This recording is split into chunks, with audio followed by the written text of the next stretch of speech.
છેલ્લા 3-4 દિવસમાં ગોંડલમાં અલગ અલગ જે ગુનાઓ દાખલ થયા એમાં જે પણ મુખ્ય વ્યક્તિ છે એની ધરપકડ કરે એમાં અમને કોઈ વાંધો નથી.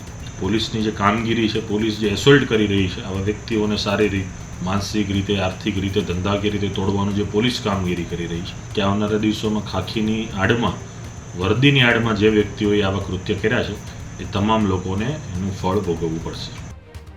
ગુજરાતની અંદર હાલ બે શહેરોએ ખૂબ ચર્ચાની અંદર છે. એક રાજકોટનું ગોંડલ અને બીજું સુરત.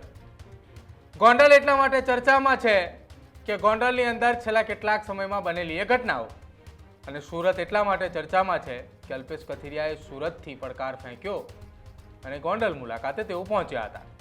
જો કે આ તમામની વચ્ચે ગોંડલમાં બનતી તમામ ઘટનાઓને લઈને અલ્પેશ કથિરિયાએ રાજ્યના ગૃહમંત્રીની સાથે એક મુલાકાત પણ કરી.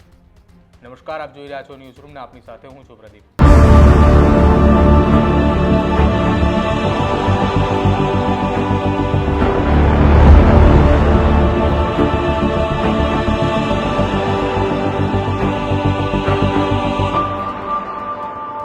ગોંડલની અંદર સુલતાનપુર ખાતે ગણેશ ગોંડલની એક જાહેર સભાની અંદરથી અલ્પેશ કથિરિયા, જિગીશા પટેલ, વરુણ પટેલ સહિતના એ તમામ લોકોને ખુલ્લો પડકાર ફેંકવામાં આવ્યો હતો. આ પડકાર બાદ અલ્પેશ કથિરિયાએ 25 એપ્રિલના રોજ સોશિયલ મીડિયામાં જાહેરાત કરી કે તેઓ 27 તારીખે ગોંડલની મુલાકાતે જવાના છે, અને ગોંડલ મુલાકાત દરમિયાન બંને પક્ષે ઉશ્કેરાટભરો માહોલ એ ગોંડલની અંદર જોવા મળ્યો હતો.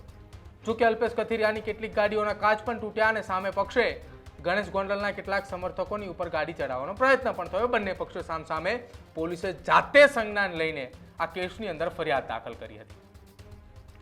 આખી એ ઘટના બની અને લગભગ હવે 1 મહિનો વીતવા આવ્યો.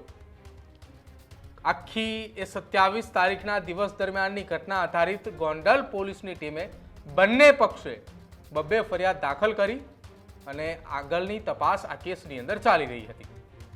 જો કે આખી આ ઘટના સંદર્ભે રાજકોટના ગ્રામ્ય વિસ્તારની અંદર બીજો એક મુદ્દો ચર્ચાનો હતો કે બની ગજેરા, કે જેઓ સોશિયલ મીડિયાના માધ્યમથી વિડીયો વાયરલ કરી અને કેટલાક લોકોના વિરોધની અંદર તેમના નિવેદનો હતા, અને આખી આ નિવેદનબાજીની અંદર તેમની ધરપકડ બાદ પિયુષ રાદડિયાનું નામ ખોલ્યું. પિયુષ રાદડિયા કે જેઓ અલ્પેશ કથિરિયાના નજીકના ગણાય છે, અને સાથે જ ગોંડલ મુલાકાત દરમિયાન ગોંડલની અંદર જે કંઈ પણ વ્યવસ્થાઓ કરવાની હતી એ તમામ વ્યવસ્થા પિયુષ રાદડિયાએ કરી હતી. પિયુષ રાદડિયાએ ગોંડલના લોકોને ફોન કરીને એકઠા કર્યા હતા, અને આ વાતનો ખાર રાખીને પિયુષ રાદડિયાની સામે આ પ્રકારની ગુનાની અંદર સંડોવણી કરાયા હોવાના આક્ષેપ એ અલ્પેશ કથિરિયા દ્વારા લગાવવામાં આવ્યા છે. જો કે આ જ અંગે અલ્પેશ કથિરિયાએ રાજ્યના ગૃહમંત્રી હર્ષ સંઘવીની સાથે સુરતમાં એક બેઠક કરી હતી, અને બેઠકની અંદર છેલ્લા 4-5 દિવસની અંદર બનેલી એ ઘટનાઓ સંદર્ભે તેમને રિપોર્ટ રજૂ કર્યો છે. અને રિપોર્ટ રજૂ કરતાની સાથે અલ્પેશ કથિરિયાએ શું નિવેદન આપ્યું એ સાંભળો. છેલ્લા 3-4 દિવસમાં ગોંડલમાં અલગ અલગ જે ગુનાઓ દાખલ થયા એમાં જે પણ મુખ્ય વ્યક્તિ છે એની ધરપકડ કરે એમાં અમને કોઈ વાંધો નથી. પણ જે વ્યક્તિને કંઈ લેવા દેવા નથી, માત્ર અમારી સાથે સમર્થનમાં હોય, ત્યાં સાથે આવ્યા હોય, ગોંડલ દર્શન યાત્રામાં એવા વ્યક્તિઓને કોઈના કહેવાથી એના નામ વધુ તપાસના ભાગરૂપે ખોલી અને ખોટી રીતે મદદગારીમાં ગુનામાં સંડોવણી થઈ રહી છે.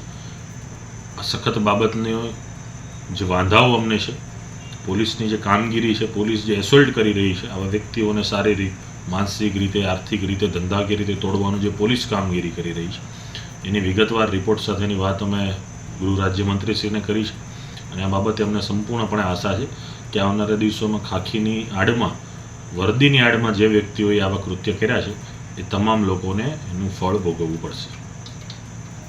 તો અલ્પેશ કથિરિયાનું એવું કહેવું છે કે ગોંડલની અંદર ગોંડલ પોલીસનું કાંઈ નથી ચાલતું.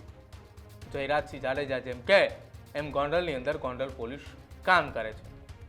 જો કે આખી આ ઘટના સંદર્ભે અલ્પેશ કથિરિયાએ એવું પણ કહ્યું કે ગોંડલની અંદર પાટીદાર સમાજના જેટલા આગેવાનો છે કે જેઓ અમને સાથ અને સહકાર આપી રહ્યા છે એમના ઉપર અત્યારે ખોટા આરોપ સાથે ફરિયાદો દાખલ થઈ રહી છે.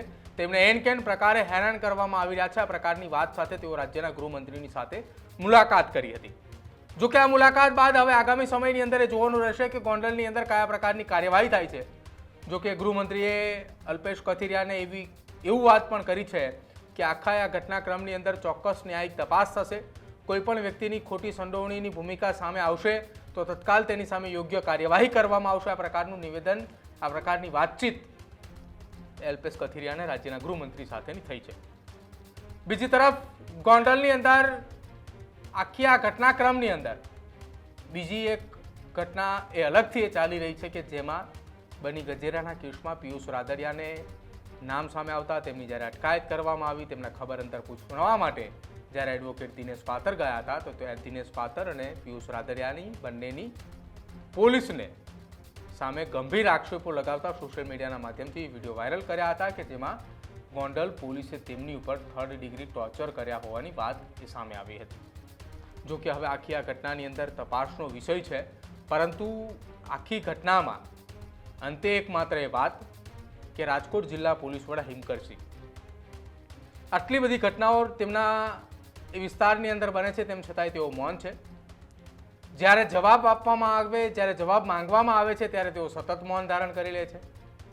જ્યારે જિલ્લા પોલીસની વાહવાહી કરવાની હોય તો સામે ચાલીને તેઓ પત્રકાર પરિષદ બોલાવે અને એ મીડિયાને સંબોધન કરે, પરંતુ જ્યારે તેમની જ પોલીસો સામે સવાલ ઉપસ્થિત થાય ત્યારે ન તો એ કોઈ કાર્યવાહી કરે, ન તો એ કોઈ મીડિયા સમક્ષ આવીને નિવેદન આપે છે.